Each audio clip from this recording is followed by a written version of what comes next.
আসসালামু আলাইকুম প্রিয় ভিউয়ার্স, আজকে আমি আপনাদের দেখা চলছি আমাদের ছোট মিনি একটি বাগান আছে, একটি না অনেক কয়টি বাগান। তো সবগুলো আজকে আপনাদের ঘুরে ঘুরে দেখাবো আমার এই ব্লগে। এদিকে কলা গাছ দেখতে পাচ্ছেন, তো যে মরিচ গাছও আছে সাথে। তো এগুলো ছোট করে একটা বাগান বানিয়ে ফেললাম। তো সাইডে হলো পুকুর, পুকুরের দিকে জানলা দিছি, জানলার ভিতর দিয়ে তো এগুলো করতেছি। আশা করি সবার ভালো লাগবে। তো যারা যারা এগুলো করেন তারা অবশ্যই কমেন্টে জানাবেন। এই যে আমাদের শসের গাছ, মানে শসা একরকম আর শস হলো আরেকটা, তো দুইটা হলো দুই জাতের। তো আমরা শস লাগিয়েছি, গাছে যে বড় হওয়ার দিকেই দেখেন অনেক বড় হয়ে গেছে, আর কিছুদিন পরে জাংলায় উঠে দেবো। এদিকে পুঁই শাকের যে বিচিগুলো, এই জিনিসগুলো কিন্তু আমার খুব ফেভারিট। পুঁই শাকের এই বিচিগুলো খাইতে খুব ভালো লাগে। তো পুঁই শাকের এদিকে বিচি হচ্ছে অনেকগুলো, প্লাস এই যে সামনে আরো হচ্ছে। আর এই যে এটা হলো আমাদের লাউ গাছ, প্লাস পাশে আছে টমেটো। এই যে দেখতেই পাচ্ছেন টমেটো ধরে আছে কেমন, জায়গায় জায়গায় প্রত্যেকটা জায়গায় টমেটো ধরে আছে। তো এই টমেটোর জাতগুলো আসলে কেমন আমি বুঝতে পারতেছি না, এমন কেমন যেন লতার মতো ছড়াইতেছে, ছড়াছড়ে জায়গায় জায়গায় মানে টমেটো হচ্ছে। দেখেন গাইস, টমেটোর অরিজিনাল গাছটা যদি আপনাদের আমি দেখাই, তাহলে এই যে এটা হলো টমেটো, সরি এটা টমেটো না, এই যে এটা হলো টমেটোর অরিজিনাল গাছ। এইখানে গাছ, কিন্তু এই গাছ থেকে দেখুন আসলে কত দূর পর্যন্ত চলে গেছে। ওই যে দেখুন টমেটোর মাথা, তো এইদিকে আরো এই গাছের লতাটাই দেখেন এই পর্যন্ত চলে আসছে। আসলে এটা কোন জাতের টমেটো, যদি কেউ জেনে থাকেন অবশ্যই কমেন্টে জানাবেন। আর ওই যে দেখা যাচ্ছে আমাদের লাউ, আপনাদের একটু জুম করে দেখানোর চেষ্টা করতেছি। তো গাছে একটা লাউই টিকছে এই প্রথম, ও বড় হয়ে গেছে অনেক, খাওয়ার উপযুক্ত। নিচে মাছ চাষ করা হয়, মাছ নড়াচড়া করতেছে। আসলে এগুলো চিন্তা ভাবনা করার কারণ হচ্ছে কি, নিচে পুকুরে মাছ চাষ হচ্ছে, তো উপরে চিন্তা করলাম যে জায়গাটা খালি পড়ে আছে ফাঁকা ফাঁকা, তো ওই দিক দিয়ে সাইড দিয়ে কিছু গাছ লাগাই দিলাম। গাছও দেখতে দেখতে বড় হয়ে গেল, তো আস্তে আস্তে জাংলা দিয়ে এদিকে প্রায় যে এখন সিনপাট এরকম। ওই পাশে দেখতেছেন গাইস আরো কিন্তু আছে, এইভাবে গোল করে মূলত আমরা জাংলাটা দিয়েছি যাতে পুরো পুকুরটাই ঘিরে থাকে। আর এই যে এদিকে বিলাতির, তো বিলাতির ফুল আসছে, এই যে আরেকটা বিলাতির জ্বালা ধরছিল কিন্তু এটা নষ্ট হয়ে গেছে, এটা টিকে নাই। এদিকেরটা টিকছে এদিকে। আর এই সাইডে আছে আবার মরিচ গাছ, যেটা শুরুতে দেখালাম, তো এদিকেও আছে গাছে এই যে মরিচ ধরছে গাইস, দেখতেই পাচ্ছেন। আসলে আমরা চেষ্টা করি সবসময় বাড়ির এই সবজিগুলো বাড়িতে চাষ করার, কারণ কিনা জিনিস অনেক সময় ফরমালিন দেওয়া থাকে। আর আমরা যে বাড়িতে এগুলো করতেছি, এগুলোর ভিতরে কোনো কেমিক্যাল নেই, কোনো ফরমালিন নেই, কোনো কিছু নেই। এগুলো আপনারাও চেষ্টা করবেন, যদি আপনাদের বাড়ির আশপাশে এরকম পুকুর বা এরকম জায়গা থেকে থাকে, তাহলে অবশ্যই আপনারাও চাষাবাদ করে নিজেদের ফসল নিজেরাই তুলে খাওয়ার চেষ্টা করবেন, এতে আপনার শরীর অনেক ভালো থাকবে।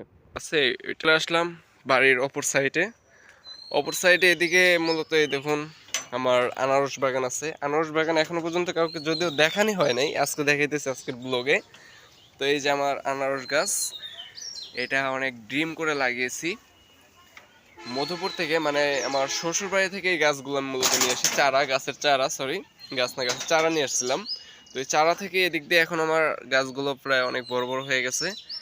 আশা করা যায় আনারস ধরলে আপনাদের দেখাবো। এই গাছটা আরো বেশি বড় হয়েছে। আনারস বাগান, আনারস বাগান থেকে এখন আপনাদের আরেকটা জিনিস দেখাবো। নিচে কিন্তু আমরা ভুট্টারও চাষ করতেছি পুকুরের ভিতরে। আপনারা কে কি করেন আমি জানি না, তবে আমরা পুকুরের ভিতরে ভুট্টা চাষের উদ্যোগ নিয়েছি। এই যে আমাদের ভুট্টা গাছ দেখতেই পাচ্ছেন গাইস, সিরিয়াল করে লাগানো আছে জায়গায় জায়গায়। ভুট্টা গাছ সিরিয়াল করে পুকুরের ভিতরে লাগিয়েছি, মানে পুকুরের ভিতরে বলতে পুকুরের সাইড দিয়ে লাগানো হয়েছে